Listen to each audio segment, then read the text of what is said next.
Vamos a hablar entonces sobre el aspecto del diagnóstico en paciente con ITS. Vamos a aclarar como un concepto que yo veo que hay veces se confunde. ¿Por qué ITS y no ETS? ITS significan infección de transmisión sexual, ETS se llaman enfermedades de transmisión sexual. La definición de enfermedad según la Organización Mundial de la Salud es la alteración o desviación del estado fisiológico de una o varias partes del cuerpo por causa en general conocidas, manifestada por síntomas y signos característicos y cuya evaluación es más o menos previsible. O sea, la enfermedad significa presencia de síntomas o signos en una persona. La infección, viene del latín infectio, es la acción y efecto de infectar o infectarse. Este concepto clínico se refiere a la colonización de un organismo por parte de especies exteriores. Dicha especie colonizadoras pueden o no resultar perjudiciales para el funcionamiento normal del organismo, o sea, el hospedero, sin presentar ni síntomas ni signos. A raíz de eso, entonces, la Organización Mundial de la Salud, en el 99, acuñó el término de ITS, debido a que la mayoría de las ETS son asintomáticas. El paciente no manifiesta ni presenta ningún síntoma ni signo. Y claramente lo podemos ver en este iceberg. Solamente cuando vemos el paciente con síntomas corresponden al 30% de los pacientes, que serían los que tienen enfermedades de transmisión sexual. Pero el 70% de ellos son totalmente asintomáticos.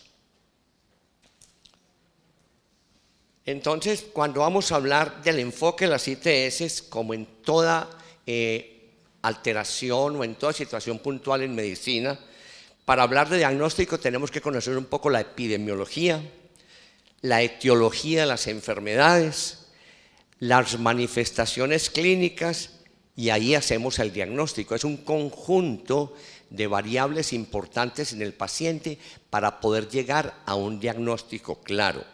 Y por último, hablamos del tratamiento, que de hacer un diagnóstico y no mirar cómo vamos a tratar a los pacientes, creo que nos quedamos empezados. Y algo de prevención.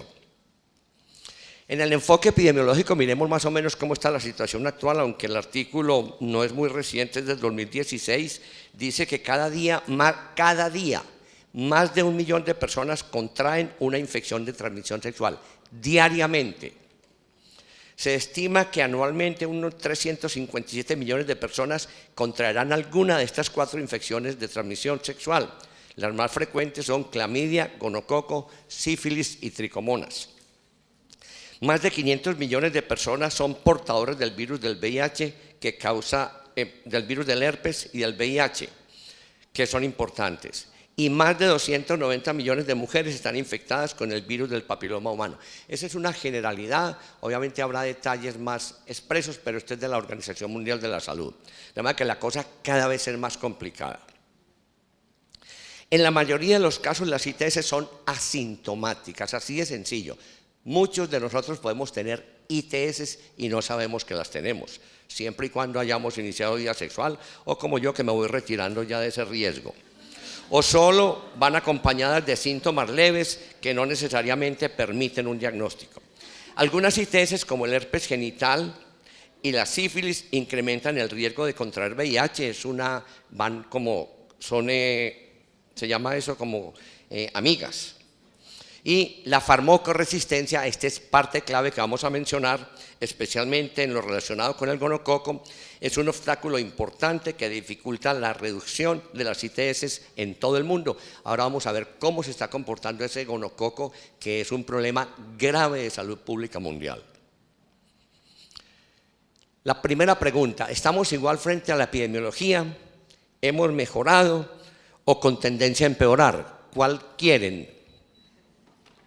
La tercera, eso, todos muy animados. Sí, estamos empeorando, la situación cada vez es más compleja, son enfermedades, va a haber una serie de agentes que están resurgiendo y la cosa se nos está complicando.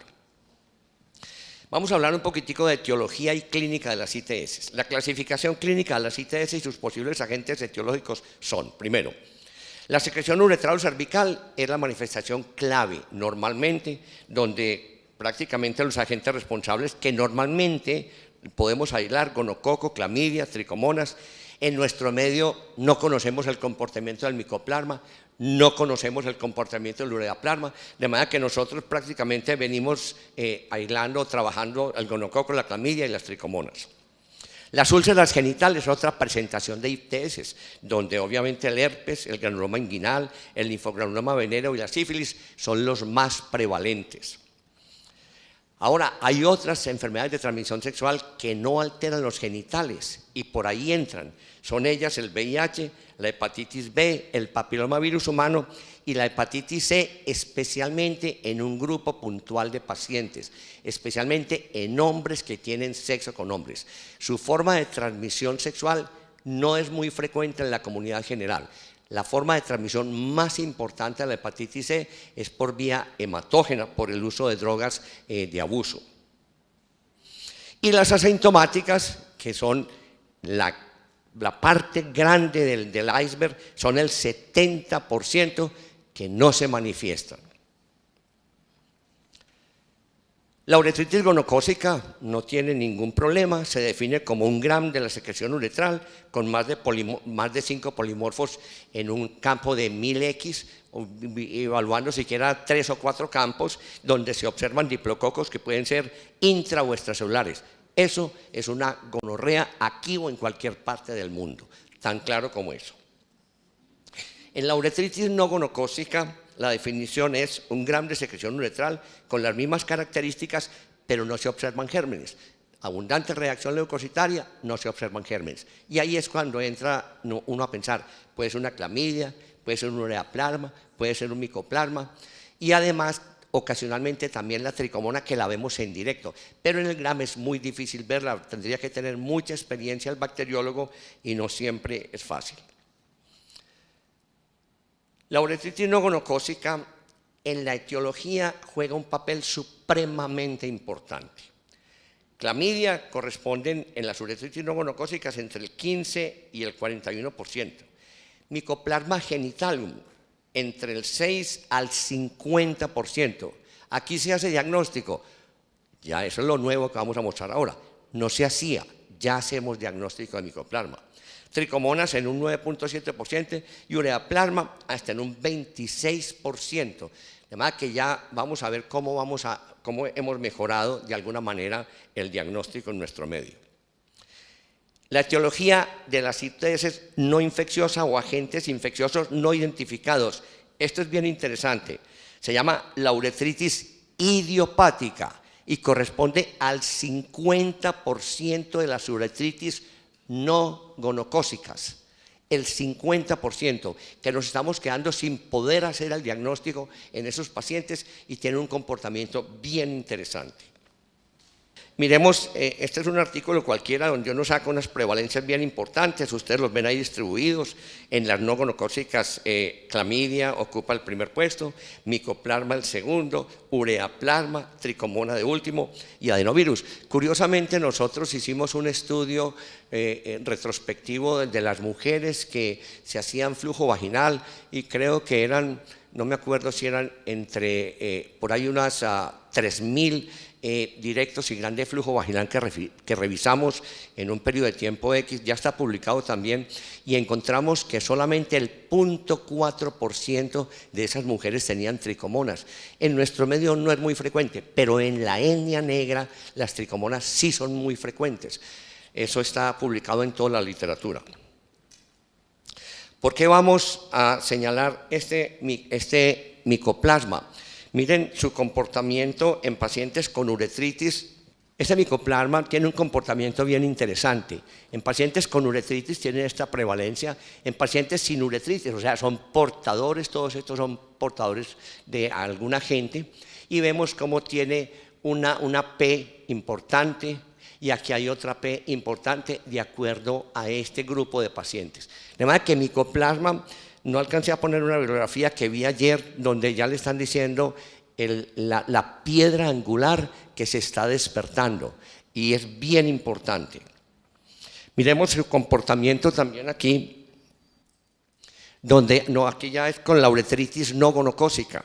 Esta es una uretritis que de alguna manera nos está creando un dolorcito de cabeza importante. Este es un grupo de personas menores de 31 y más de 31, en las cuales clamidia es, en esta prevalencia, Mycoplasma genitalium, y miren la forma idiopática también tan importante. Lo mismo en este grupo de mujeres, estas son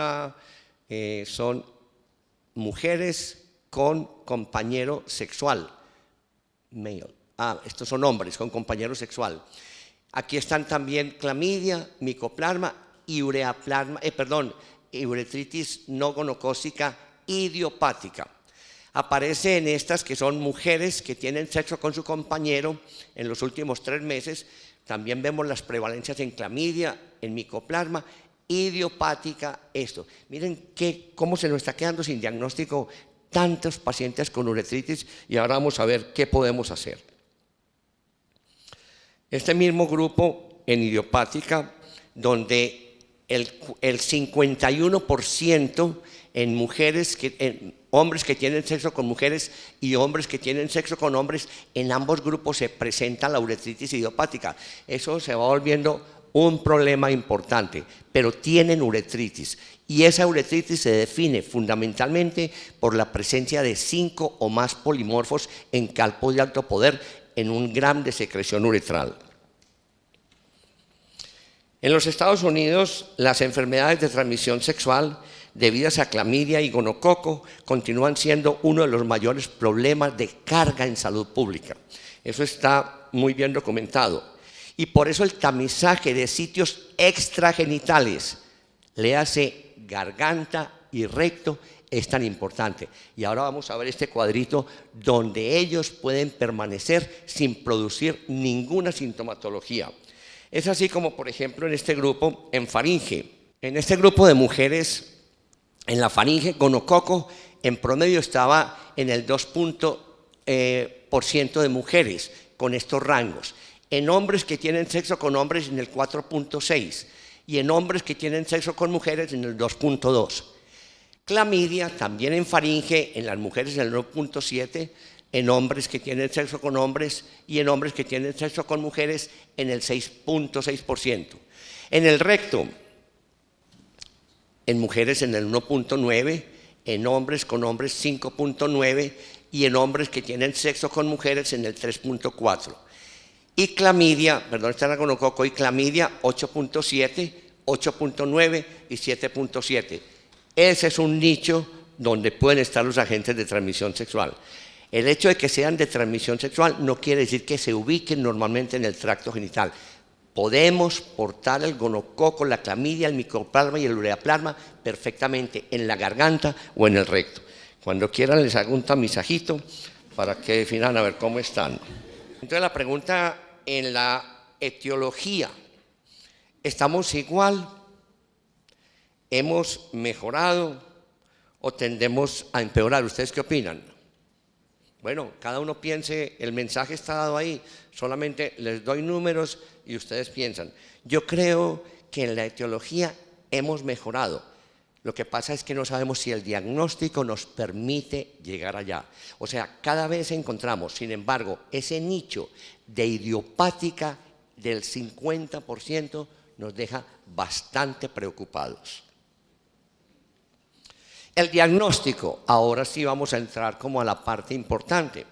La uretritis debe siempre ser confirmada por la demostración de polimorfos nucleares neutrófilos de un extendido de la uretra anterior del GRAM con una plata azul de metileno, coloreando el extendido, el cual debe contener mínimo 5 polimorfos en campo de alto poder en un promedio de 10 campos o mayor concentración de polimorfos. Mínimamente hay que ver 5 polimorfos.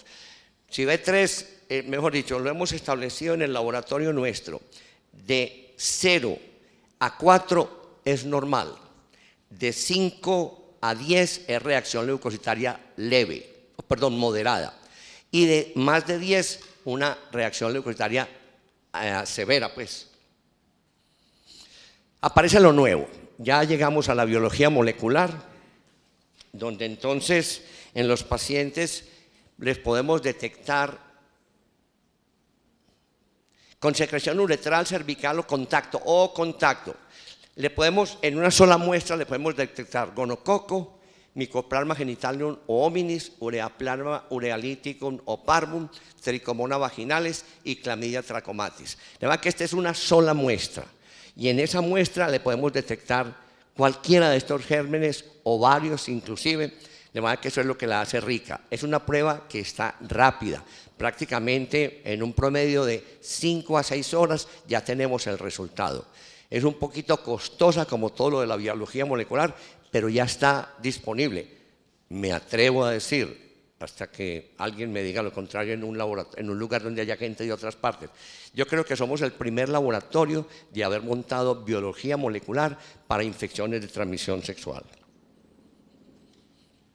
Este es un paciente de 23 años, sexo masculino, consultó porque hacía 6 meses le habían tratado una gonorrea y quería hacerse un control post-tratamiento, pues según él todavía presentaba escasa secreción uretral, sin otros hallazgos al examen físico.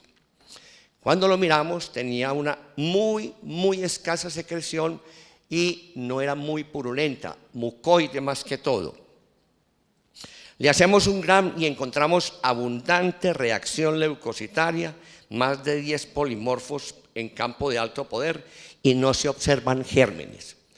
Voy a hacer preguntas. Todas valen las respuestas. Aquí no vamos a que adivine. Lo que crea cada uno y se la valgo. ¿Cuál es su diagnóstico? ¿Quién piensa que él tenía un gonococo? Y no se observaron pues gérmenes ahí. Nadie, es cierto, el que iba a pensar uno que este señor tenga un gonococo, ni riesgos. ¿Quién piensa que él tenga un micoplasma? Que no se ven al GRAM. ¿Puede tener un micoplasma? Levanten la mano. Eso, muy bien. ¿Quién piensa que él pueda tener un ureaplasma? Levanten la mano. Eso, todos. ¿Quién piensa que él pueda tener una tricomona? Levanten la mano. Nadie, perfecto, muy bien. Este paciente tenía una tricomona, un micoplasma, un ureaplasma y una gonorrea. No le faltó una Chlamydia para sacar 100 puntos. Y este es el resultado que muestra la biología molecular. Ese es como lo reportan: tricomona, Mycoplasma hominis, Ureaplasma urealyticum o parvum, que no diferencia, y Neisseria gonorrea. Eso es lo que se llama pague 1 y lleve 5 en promoción. Y eso que ya le habían hecho tratamiento. A ese paciente, en este momento lo tengo en observación, no le quise dar tratamiento para la gonorrea porque me angustia mucho. Adentrándonos un poquitico más en la historia clínica, había sido multitratado para ese gonococo. Y está la cosa enredada. Le ordenamos un cultivo antes de empezar el tratamiento para el micoplasma, para el ureaplasma, para las tricomonas. Le ordenamos un cultivo. Y no creció, no creció. Puede ser que sean fragmentos de DNA que uno pueda tener ahí, pero me sigue preocupando bastante. Recuerden que estos pacientes de alguna manera son portadores. Hay que tratarlos, porque ellos son contagiantes. Esa no es la flora normal de ninguna parte.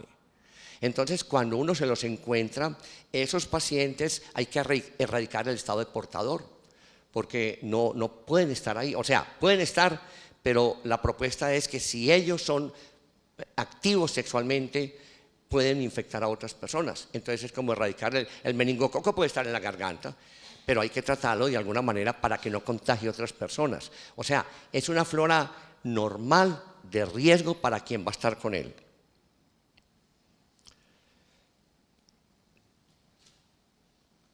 Sí, vamos a hablar un poquitico de úlceras. Vámonos para las úlceras. Un paciente hombre que consultó a dermatología por esta lesión única en cadera.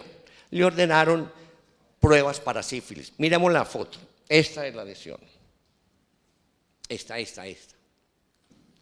Se describe fundamentalmente como una placa anular no descamativa, solitaria, con bordes elevados, en las nalgas, como un eczema numular, visto en un hombre de 15 años, trabajador sexual.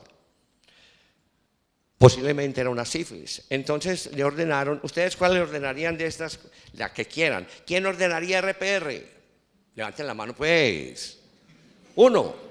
Bueno, eso. ¿Quién ordenaría BDRL? Eso. Y los otros no ordenan. Los otros le van a ordenar un SR. ¿Quién? Perfecto. Sí, ordenen la que les provoque, la que ustedes tengan estandarizada en el laboratorio, pero bien estandarizada. A ese paciente hay que ordenarle una prueba de estas porque ese paciente posiblemente tenga una sífilis. Entonces le dio una dilución 1 en 16. Perfecto.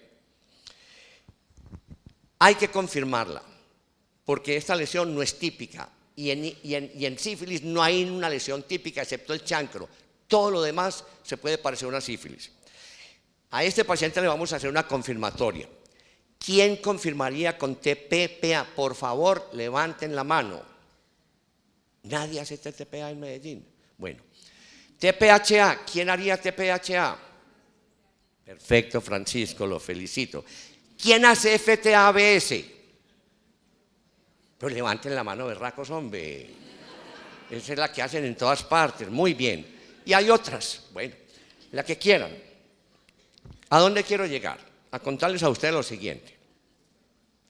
En el 2011, el CDC dijo, el FTA no va más, tan claro como es. Sin embargo, el FTA tiene baja especificidad que otras pruebas treponémicas y probablemente muy baja sensibilidad.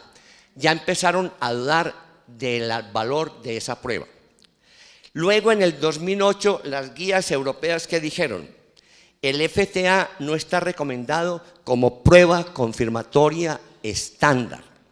Esto no es nuevo, yo lo vengo diciendo porque yo quiero tumbar el FTA en Colombia. Lo quiero hacer, porque es que no podemos seguir siendo los últimos en cambiar el chip.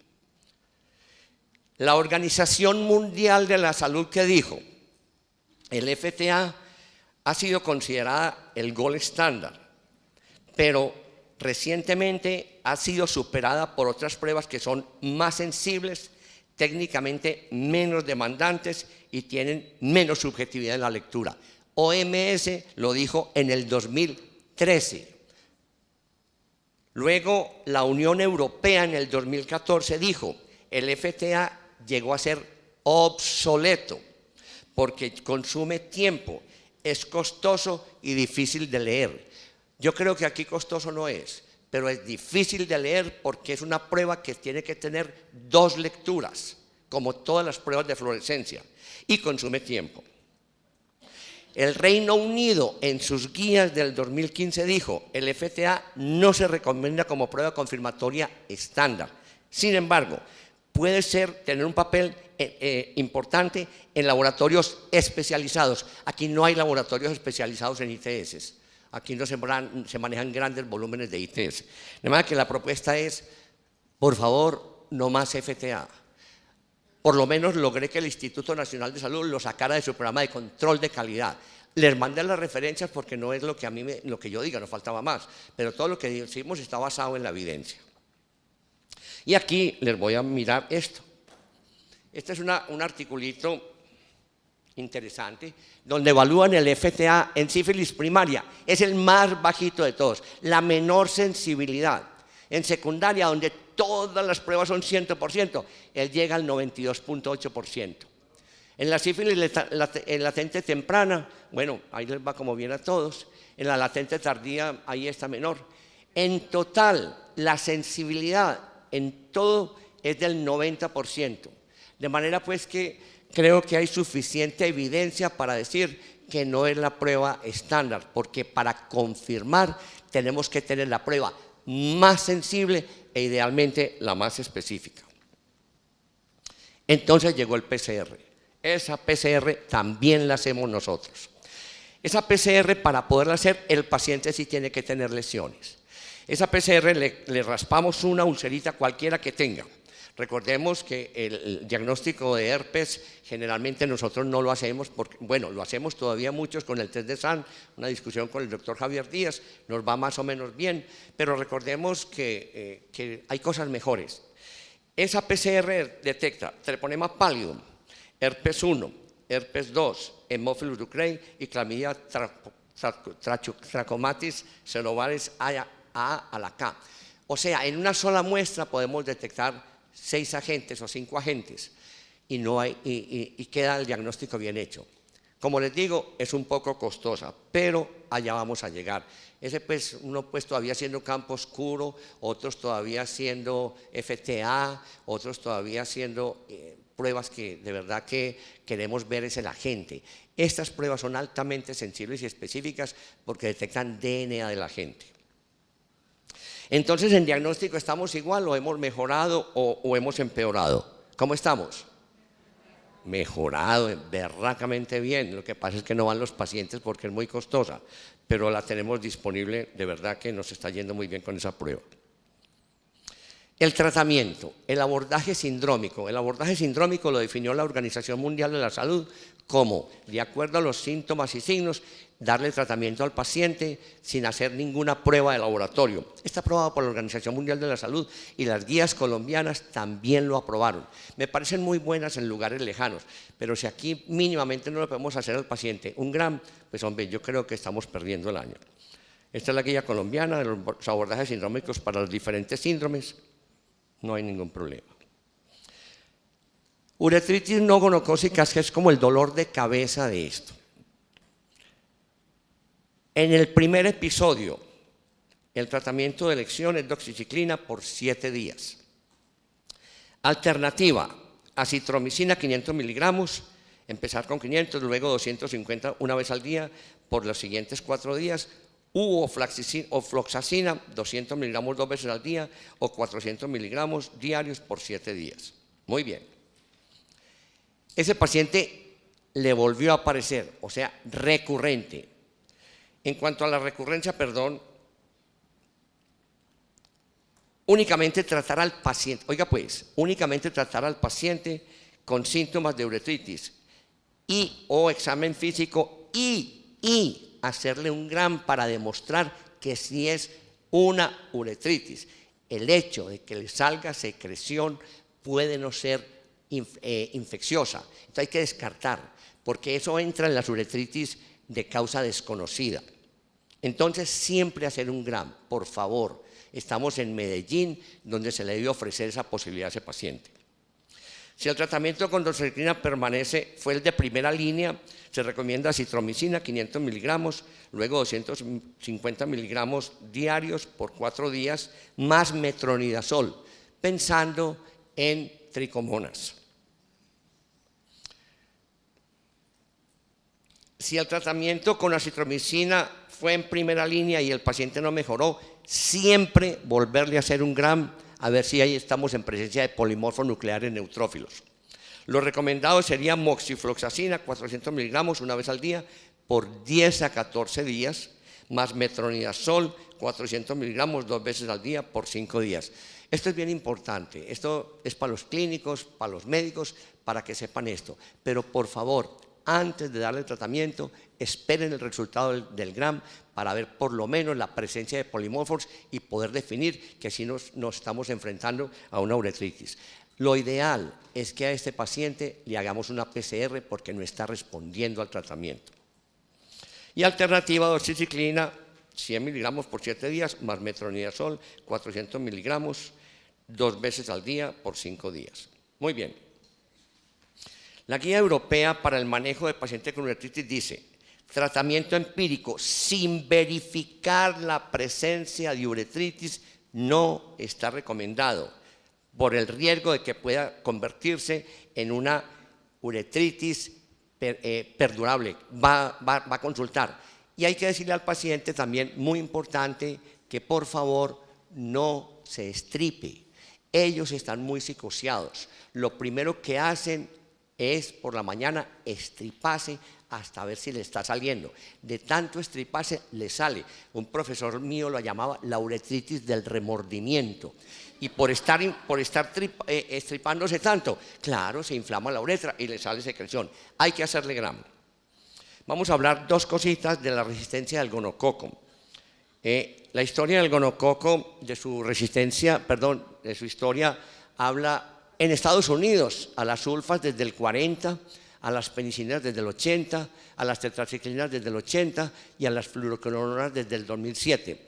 Nosotros en Colombia, pues en el laboratorio departamental hicimos los primeros estudios. En el 94 encontramos resistencia a la penicilina, a las quinolonas, léase ciprofloxacina, desde el 97 y a las tetraciclinas desde el 97. Miren que en los Estados Unidos a las quinolonas desde el 2007 y nosotros desde el 97 ya habíamos encontrado resistencia a la cipro. Esta es la primera alerta que saca la Organización Mundial de la Salud a través de la OPS, hablando de la primera cepa resistente a casi todos los tratamientos desde 2011. Les voy a contar la historia de cómo se comporta este gonococo en la historia. Van a escuchar esto. Gonorrhea is a major public health concern in the United States. More than 800,000 new infections occur each year, but because many people don't have symptoms, fewer than half are detected and reported to CDC. Untreated gonorrhea can cause serious health problems. For women, it can increase their risk for a life-threatening ectopic pregnancy. And for men and women, the infection can cause conditions that can lead to infertility. It can also increase a person's risk of getting or giving HIV. Medication to treat gonorrhea has been around for decades, but the bacteria has grown resistant to nearly every drug ever used to treat it. In the 1980s, resistance to penicillin and tetracycline grows, and they are no longer recommended to treat gonorrhea. Fluoroquinolones are the leading drugs to treat gonorrhea in the 1990s, but the bacteria was adapting to the drugs. By the 2000s, resistance to fluoroquinolones steadily takes hold. CDC modifies treatment recommendations throughout much of the decade to keep pace. In 2000, the drug is no longer recommended to treat people infected in Asia or the Pacific Islands. By 2002, this recommendation extends to California. By 2004, CDC no longer recommends it for men who have sex with men in the United States. By 2007, resistance is so widespread that CDC no longer recommends fluoroquinolones to anyone in the U.S. to treat gonorrhea. Only one class of antibiotics, known as cephalosporins, remains to treat the infection. There are two main cephalosporins to treat gonorrhea, the oral drug Cefixime and the injection ceftriaxone. In 2010, CDC takes additional measures to combat resistance, recommending dual treatment with either Cefixime or an increased dose of ceftriaxone and azithromycin or doxycycline. But just 2 years later, in 2012, CDC updates treatment recommendations again in response to data suggesting the oral cephalosporin Cefixime is becoming less effective and gonorrhea has become harder and harder to treat.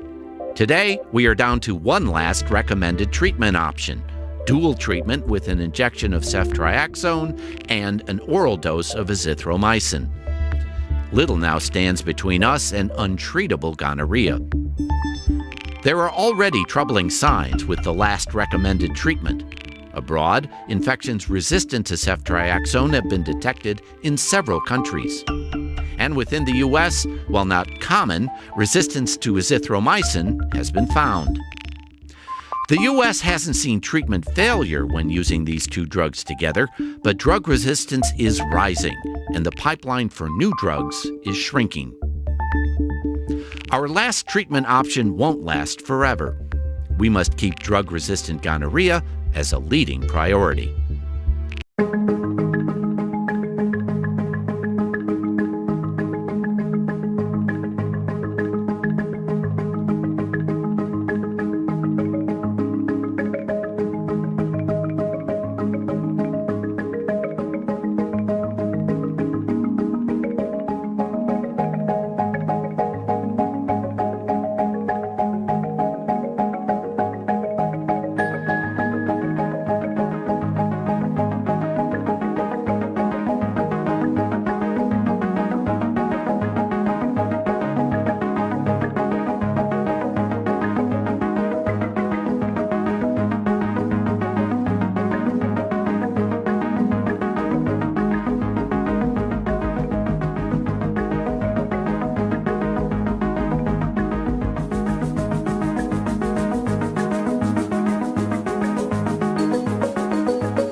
cortesía del doctor Javier Díaz, que me lo mandó pues.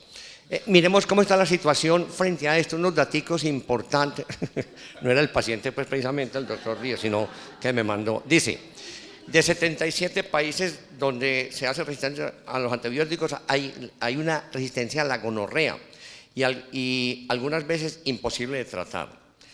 Esto me impacta, la velocidad con que se hace resistente el gonococo, antibiótico que sale rápidamente, en un promedio de 5 años, se está volviendo resistente. A eso se debe la frase de este doctor que dice, la bacteria que causa la gonorrea es particularmente inteligente. Cada vez que nosotros usamos una nueva clase de antibiótico para tratar la infección, la bacteria se vuelve resistente. O sea, nos está agotando los mecanismos de defensa que tenemos contra ella, o de ataque, perdón, y se hace resistente. Es así como entonces en las Américas los primeros casos de infección de gonococo resistente a ceftriaxona se notificó en el 2007. Desde entonces y hasta octubre del 2017, Argentina, Brasil, Canadá y los Estados Unidos identificaron infecciones por este microorganismo. En el 2014, Argentina aisló un gonococo resistente a ceftriaxona y a cefixime en un hombre sin condición clínica subyacente, le hace asintomático, ni antecedentes de viajes recientes. Los aislamientos con sensibilidad disminuida y resistencia a cefalosporinas de aspecto extendido han aumentado del 2.3 al 7.9%. En el 2007, Brasil notificó un total de 7 aislamientos resistentes a la ceftriaxona. En el 2017, también Canadá, en pacientes asintomáticos. De todas maneras, en los Estados Unidos fueron notificados 8 aislamientos de gonococo resistentes a la acitromicina. En el 2014, Puerto Rico, o sea, estamos rodeados y posiblemente aquí también, pero nosotros tenemos un problema muy grave. Primero que todo, las ITS no son de notificación obligatorio. Aquí no sabemos cuánta gonorrea tenemos, no sabemos cuánta clamidia, no sabemos nada de ITS. Aquí lo único obligatorio es la sífilis congénita y la sífilis gestacional. De resto, no tenemos datos. Con mucha pena, pues, me da mucha tristeza. Aunque en los últimos años, esta es la conclusión, aunque en los últimos años algunos países han informado de un alto nivel de resistencia a la acitromicina y una menor sensibilidad a la ceftriaxona, el tratamiento de elección sigue siendo ceftriaxona más acitromicina. Sigue siendo el tratamiento efectivo para que por favor lo tengamos en cuenta. Entonces, en el tratamiento estamos igual, hemos mejorado o hemos empeorado. ¿Quién piensa que estamos igual? Pero a ver qué dijo la conferencia. Nadie, todo el mundo dormido. ¿Quién está? Estamos igual. ¿Hemos mejorado? Entonces, ¿estamos igual? No, ni riesgos. ¿Hemos mejorado? Ni riesgos. ¿Tendemos a empeorar? Pero de pronto, según lo que nos acaba de decir el doctor Roncancio, puede que mejoremos. No hay estudios todavía suficientemente robustos que nos digan que estos nuevos antibióticos que posiblemente servirán, sí van a servir. Bueno, ya terminé. Enfoque de prevención, el condón, de primero, el condón. ¿Con quién? Con todo el mundo. ¿Con mi señora? Claro, con la señora también. La Organización Mundial de la Salud dijo, no responda por la sexualidad de nadie, responda por su sexualidad. Yo pongo un ejemplo que ya mi señora se murió, que yo decía, yo llevo 30 años de casado, yo no sé qué hace mi señora cuando se va a trabajar, ni ella sabe qué hago yo, de manera que resolvimos que sin preservativo también lo hacemos. Bueno. Para prevenir las ITS, hepatitis B y virus del papiloma humano, entonces ya hay vacunas. Hay vacunas. Esa es la innovación. O sea, la hepatitis B tiene que desaparecer. El PVH tiene que desaparecer. Lo que falta es campañas para reforzar la importancia de las vacunas. Para su información, acaba la FDA de aprobar la vacuna de PVH para hombres y mujeres que estaba también aprobada, pero hasta los 45 años. Aquí hay niñas que son menores de 45 años y hombres también. Por favor, vacúnense. Esta no es una vacuna contra el PVH, es una vacuna contra el cáncer de cuello uterino, es una vacuna contra el cáncer anal, es una vacuna contra el cáncer de pene. Entonces, Todos los hombres que hay aquí, mujeres menores de 45 años, por favor vacúnense. Está para llegar la nanovalente, esa es la que viene. Aquí a Colombia no ha llegado, pero tengan presente eso, por favor. Protejan su propia salud. La vacuna ya estamos. Investigaciones orientadas al desarrollo de vacunas para herpes y VIH están en desarrollo clínico temprano. Ahí es donde va a llegar la medicina en general. Yo creo que la prevención está en eso. Bueno, muchas gracias.